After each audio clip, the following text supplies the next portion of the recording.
थोड़ा सा भ्रमित हो गया।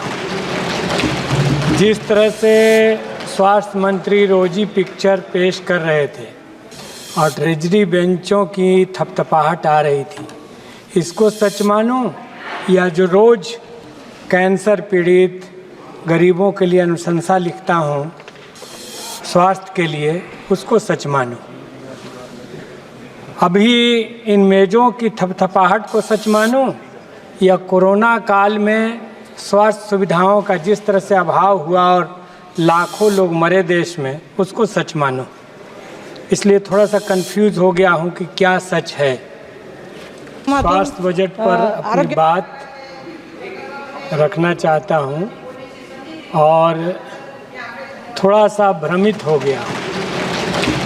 जिस तरह से स्वास्थ्य मंत्री रोजी पिक्चर पेश कर रहे थे और ट्रेजरी बेंचों की थपथपाहट आ रही थी, इसको सच मानूं या जो रोज़ कैंसर पीड़ित गरीबों के लिए अनुशंसा लिखता हूं स्वास्थ्य के लिए, उसको सच मानूं? अभी इन मेज़ों की थपथपाहट को सच मानूं या कोरोना काल में स्वास्थ्य सुविधाओं का जिस तरह से अभाव हुआ और लाखों लोग मरे देश में, उसको सच मानूं? इसलिए थोड़ा सा कंफ्यूज हो गया हूं कि क्या सच है। हमें अपनी पीठ थपथपाने की आदत से बचना होगा और सच बात है कि बड़े पैमाने पर अभी स्वास्थ्य की दिशा में काम करना है। गरीबों का इलाज नहीं हो रहा है और वे महंगी दवाओं, महंगे इलाज के अभाव में दम तोड़ दे रहे हैं। एक छोटी सी बीमारी हो रही है प्राइवेट हॉस्पिटल में 50,000, 1 लाख, 2 लाख, और गरीब एफोर्ड नहीं कर पा रहा है। इसीलिए निचले स्तर पर जो PHCs हैं, स्वास्थ्य सेवाओं का भी केंद्रीकरण करना होगा और उनको ताकत देना होगा। एक सक्षम डॉक्टर वहाँ पर अनिवार्य रूप से अटेंड करे। जिला अस्पतालों को और स्ट्रॉन्ग बनाना पड़ेगा, जिसमें सभी विभाग के लोग हों, सभी स्पेशलिस्ट हों, हर विभाग का वहाँ खुले। तो इन चीज़ों पर जोर देना पड़ेगा। अभी आबादी बढ़ रही है, 500 अतिरिक्त बेडों का इंतज़ाम हो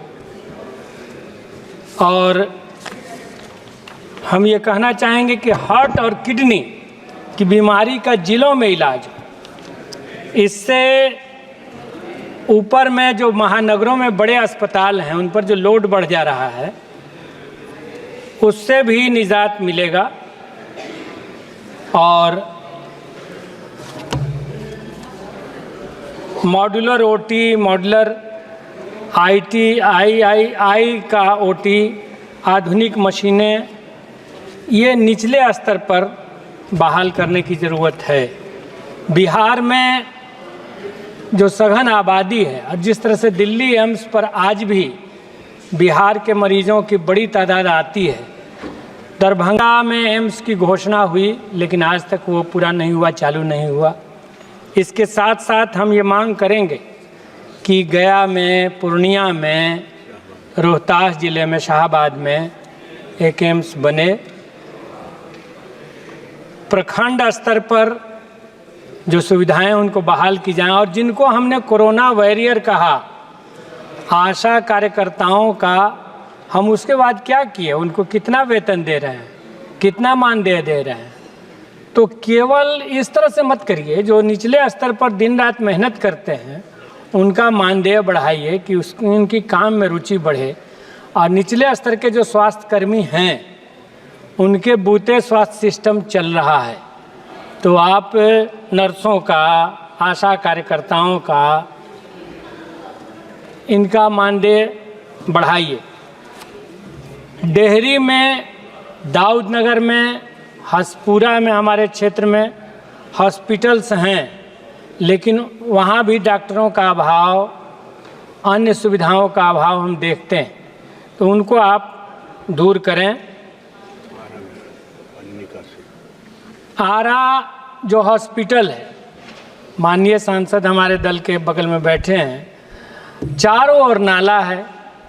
अब पानी निकलता नहीं है, अस्पताल डूब जाता है। और अधिकांश जगह पर अस्पताल पता नहीं क्या ये बनाया गया है इस ढंग से कि अस्पताल नीचे में जल जमाव का वो अक्सर शिकार होता है। नालंदा मेडिकल कॉलेज का भी यही हाल हम देखते हैं पटना में, बारिश होती है डूब जाता है अस्पताल। मतलब खाट पर ऊपर में बेड पर मरीज हैं और नीचे पानी भरा हुआ है, तो ये नॉन हाइजेनिक भी है। तो एक ऊपर से बड़ा, जब हम बजट की बात कर रहे हैं, हेवी बजट दे रहे हैं, तो इस पर मॉनिटरिंग भी ज़रूरी है। और मैं यही कहूँगा कि स्वास्थ्य विभाग अपना पीठ ठोकने के ज़्यादा इन चीज़ों पर ध्यान दे। निजी अस्पतालों पर जाहिर सी बात है, हम सरकारी अस्पतालों में सुविधा बढ़ाएंगे तो निजी पर लोड घटेगा, और इन पर हम अधिक से अधिक जोर बढ़ाएं। यस सर, 5 मिनट कृपया समाप्त कीजिएगा। जी धन्यवाद।